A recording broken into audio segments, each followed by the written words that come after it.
একটি পক্ষ সংস্কারের বিপক্ষে অবস্থান নিয়ে বিভাজনের ষড়যন্ত্রে লিপ্ত হয়েছে। চট্টগ্রামে পথসভায় অংশ নিয়ে এমন অভিযোগ করেছেন এনসিপির মুখ্য সংগঠক হাসনাত আব্দুল্লাহ।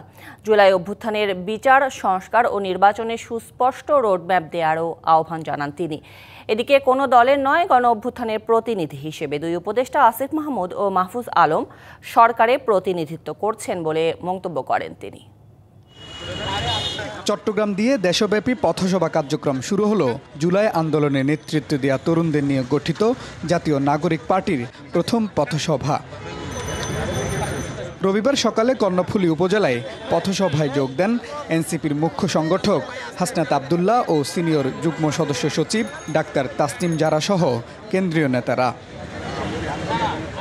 অনুষ্ঠানে হাসনাত অভিযোগ করেন, চলমান সংস্কারের বিপক্ষে একটি পক্ষ অবস্থান নিয়ে বিভাজনের ষড়যন্ত্রে লিপ্ত হয়েছে। একটা পক্ষ সংস্কারের বিপক্ষে অবস্থান নিয়েছে, একটা পক্ষ আবার দেশটাকে বিভাজনের ষড়যন্ত্রে লিপ্ত হয়েছে। এই অন্তর্বর্তীকালীন সরকারের কাছে আহ্বান জানাই, আপনারা অবিলম্বে আমাদের এই যে বিচার কার্যক্রম, সংস্কার কার্যক্রম এবং নির্বাচনের সুস্পষ্ট রুটম্যাপ আপনারা জাতির সামনে প্রকাশ করুন।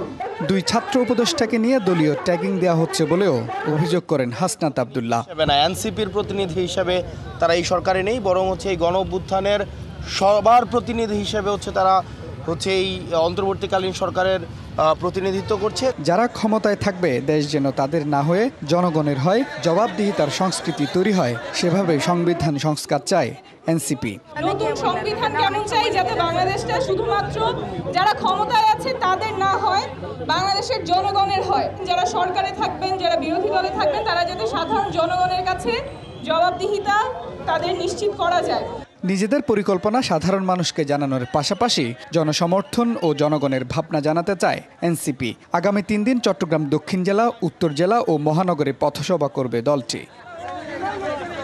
Mujibul Haque, DBC news, Chittagong.